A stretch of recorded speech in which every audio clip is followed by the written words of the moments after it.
Ce soir, grâce à Nathanaël et Philippe, nous allons découvrir un peu plus, un peu mieux, qui est celui qui nous donne vie, qui est celui qui anime, qui est l'âme de l'Église, l'Esprit Saint. L'Esprit Saint que nous mendions, que nous demandons, que nous espérons. Jésus avait dit « Amen, Amen, je te le dis, personne, à moins de naître de l'eau et de l'Esprit, ne peut entrer dans le royaume de Dieu. Ce qui est né de la chair est chair. Ce qui est né de l'Esprit est esprit. Ne sois pas étonné si je t'ai dit « Il vous faut naître d'en haut. » Le vent souffle où il veut. Tu entends sa voix. Mais tu ne sais ni d'où il vient, ni où il va. Il en est ainsi pour qui est né du souffle de l'Esprit. Le vent souffle où il veut.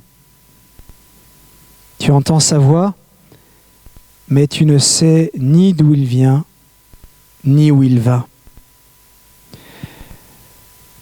Le Seigneur Esprit Saint est mystérieux, il est caché,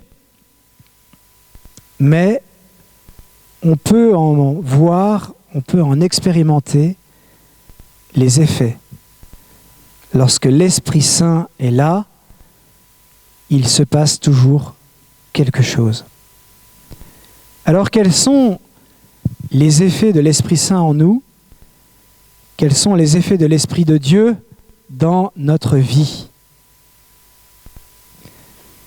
D'abord, l'Esprit Saint nous donne de connaître et donne la force d'accomplir notre vocation. Chacun, nous avons été créés uniques. Comme dirait le futur bienheureux Carlo Acutis, nous avons tous été créés comme des originaux et il y en a beaucoup qui meurent comme des photocopies.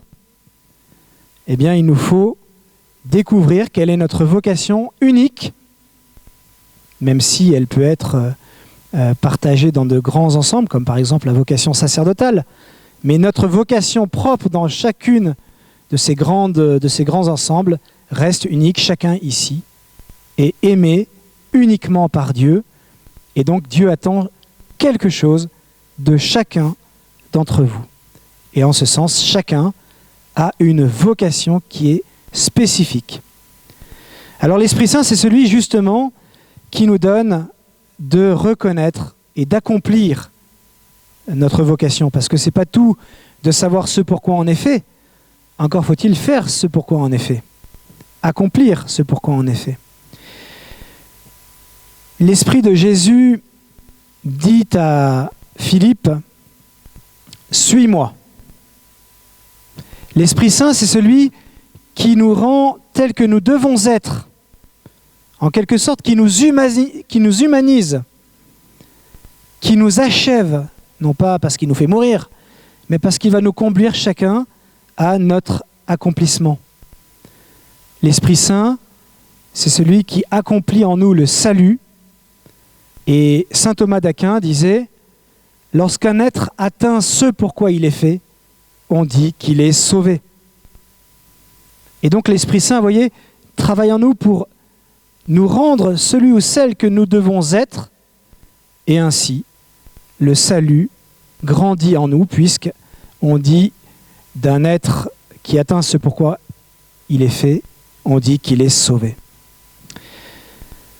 Philippe va répondre à Nathanaël, « Viens et vois ». Le Seigneur Esprit Saint, c'est Dieu qui nous permet d'expérimenter de manière sensible sa présence. Et vous voyez, ne serait-ce que les sacrements. Vous n'avez peut-être pas eu tous de grandes grâces mystiques, quoique. Mais en tout cas, à chaque fois que vous recevez un sacrement, eh bien, Dieu prend soin de toucher votre corps de manière sensible. À chaque sacrement que vous recevez, vous y penserez demain à la messe du dimanche, à chaque sacrement que vous recevez, eh bien, Dieu vient comme toucher votre corps. Il vient vous manifester sa présence de manière sensible. Et l'Esprit Saint, eh bien, c'est lui qui permet cela. D'ailleurs, qui permet que demain nous recevions le corps du Christ, qui permet que ce soir nous puissions contempler, adorer le corps du Christ, c'est bien l'Esprit Saint. Il nous faut donc demander l'Esprit Saint. C'est Jésus lui-même qui nous y invite. Si donc vous qui êtes mauvais, vous savez donner de bonnes choses à vos enfants, combien plus le Père du ciel donnera-t-il l'Esprit Saint à ceux qui le lui demandent? Viens et vois. Dieu ne fait pas que se penser pour nous. Il ne faut pas en rester à là. Viens et vois. Il faut venir au Seigneur. Il faut être témoin, il faut voir de nos yeux ou des yeux de la foi le Seigneur présent. Et l'Esprit Saint nous permet d'expérimenter sensiblement la présence du Seigneur. Beaucoup disent « Ah, mais moi, si je voyais quelque chose, si je sentais quelque chose, eh bien, je croirais. » Eh bien, l'Esprit Saint est capable de nous faire voir, l'Esprit Saint est capable de se faire sentir, et c'est pour cela que nous devons l'appeler dans notre vie. Ensuite, l'Esprit Saint nous constitue chacun comme des témoins. Il fait de nous des témoins. Viens et vois. Celui dont il est écrit, Philippe, celui dont il est écrit dans la loi de Moïse et chez les prophètes, nous l'avons trouvé. Nous l'avons trouvé. Et Jésus va dire, vous verrez le ciel ouvert et les anges de Dieu monter et descendre au-dessus du Fils de l'homme. Vous verrez. Nous l'avons trouvé. Le chrétien, c'est celui qui expérimente réellement la rencontre avec le Christ Sauveur. Il y a, grâce à l'Esprit Saint, une actualité de la présence de Dieu. Il est vraiment là par l'Esprit Saint. Et vous voyez, ça va donner force et chair à notre vie de foi.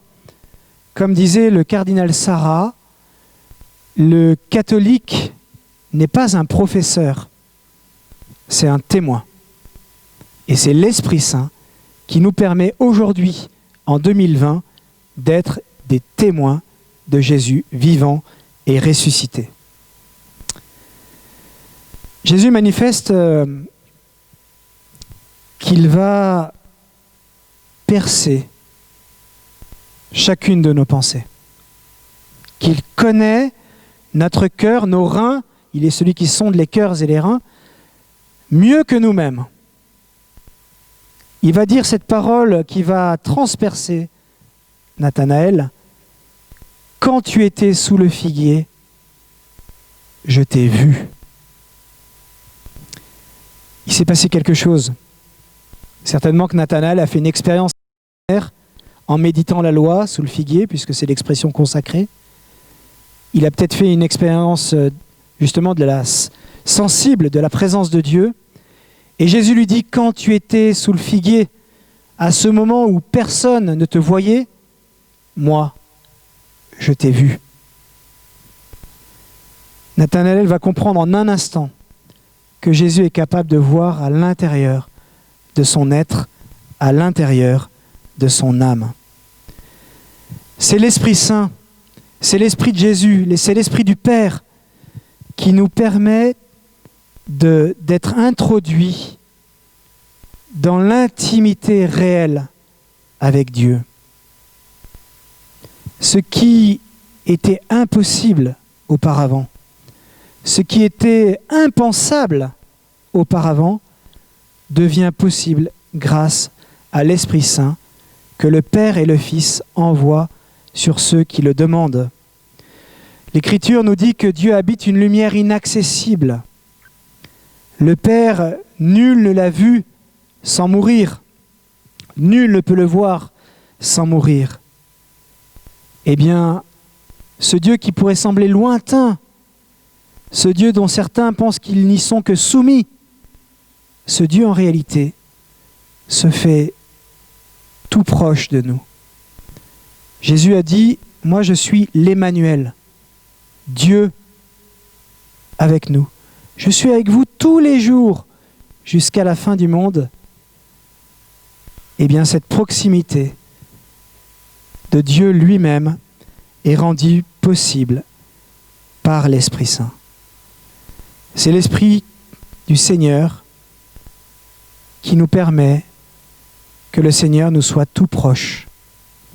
Et donc que nous puissions chacun nourrir une vraie amitié, un vrai partage d'amour, d'intimité avec lui, réellement. Quand tu étais sous le figuier, je t'ai vu. Quand tu t'adresses à moi, je te vois. Quand tu te tournes vers moi, je te vois. Quand tu viens m'offrir tes pauvres actes d'amour, je te vois, je les reçois et j'en suis heureux. L'Esprit Saint, c'est la réponse, c'est l'antidote au drame du péché originel. Vous vous souvenez que dans la Genèse, Adam et Ève sont expulsés du paradis. Ils sont expulsés du jardin d'Éden. Il y a une très grande blessure qui advient à cause du péché. Le péché, saint Paul nous dit qu'à partir du péché, à cause du péché, la mort fait son entrée dans le monde. Et vous savez que le péché originel vient introduire une triple terrible blessure. Blessure entre l'homme et la femme. L'homme et la femme ont du mal à se comprendre et on peut l'expérimenter chaque jour. Blessure d'avec la nature, on ne comprend pas cette création que nous recevons. Le Seigneur nous donne la création, on n'arrive pas à le comprendre et on veut s'en saisir. On croit qu'on en est les maîtres alors qu'on en est les gardiens. Et enfin, la blessure la plus grande, c'est que la créature s'est éloignée de son Créateur.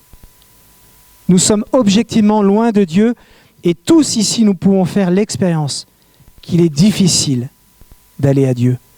Ça devrait être pour nous la chose la plus naturelle, que la créature se tourne vers son Créateur.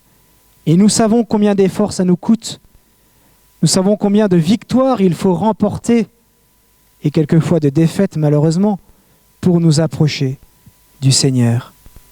Eh bien, l'Esprit Saint, c'est celui qui vient mettre fin à cette distance immense qui existe entre le Dieu inaccessible et la pauvre créature que nous sommes.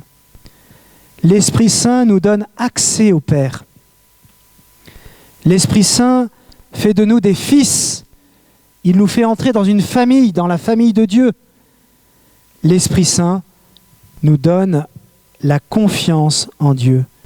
Et donc l'Esprit Saint va chasser la crainte. Nombreux sont nos contemporains qui vivent intérieurement d'une crainte sourde, sournoise, qui vient engluer leur vie, qui vient embuer leur cœur. L'Esprit Saint chasse toute crainte. L'Esprit Saint nous donne d'avoir confiance dans le Père. Et tous, nous pouvons avoir confiance dans le Père parce que tous, nous sommes dans sa main. Pas un cheveu de notre tête ne tombe, qu'il ne le sache et qu'il ne s'en émeuve. Enfin, l'Esprit Saint accomplit des merveilles. L'Esprit Saint fait surgir dans notre vie l'inattendu, l'imprévisible. L'Esprit Saint va transformer la nature en des réalités, en des actions extraordinaires. C'est aujourd'hui la promesse de Jésus. Tu verras des choses plus grandes encore. Vous voyez, On y est trop habitué, mais le sacrement de l'Eucharistie, qui permet que dans quelques instants, Jésus soit réellement et substantiellement présent. C'est la nature qui a été complètement dépassée par la puissance de Dieu. Ce qui n'était pas possible par nous-mêmes l'est rendu par la puissance de l'Esprit Saint. L'Esprit Saint fait surgir en nous ce qui était impossible. Il est celui qui transforme notre vie, celui qui transforme notre cœur, celui qui transforme, qui transfigure notre réalité. Oui, frères et sœurs, nous verrons avec l'Esprit Saint des choses plus grandes encore. Regardez les charismes. Regardez les dons, cette grâce que le Seigneur veut donner à chacun. Peut-être que parmi vous, peut-être qu'au travers de vous, peut-être que grâce à vous, il y a des guérisons des uns et des autres qui vont être opérées. Peut-être que grâce à vous, des personnes vont être relevées. Peut-être que grâce à vous, des personnes vont être accueillies dans l'Église. Peut-être que grâce à vous, des personnes vont voir leurs craintes s'évanouir, vont voir des esprits chassés, parce que le Seigneur aura déposé dans votre corps, dans votre cœur, ces dons pour toute l'Église. L'expression des charismes, que ce soit des paroles de connaissance, que ce soit des prophéties, des annonces de choses que personne ne connaît, que Dieu seul, sont un don que l'Esprit Saint peut susciter en chacun de vous. Si vous vous laissez à l'Esprit Saint, alors dans votre vie, vous verrez des choses plus grandes encore, pas des choses qu'on peut voir, pas des choses qu'on peut mesurer, pas des choses dont on a l'habitude. L'Esprit Saint fait surgir l'inattendu et l'imprévisible dans toute vie qui s'offre à lui. Je vais terminer avec la prière de Saint Jean 23. Ô Esprit Saint, envoyé par le Père au nom de Jésus, Esprit Saint qui assiste l'Église de ta présence et la dirige infailliblement. Esprit Saint, daigne, nous t'en prions, répandre la plénitude de tes dons sur l'Église universelle. Esprit Saint, renouvelle tes merveilles en notre époque, comme en une nouvelle Pentecôte. Amen.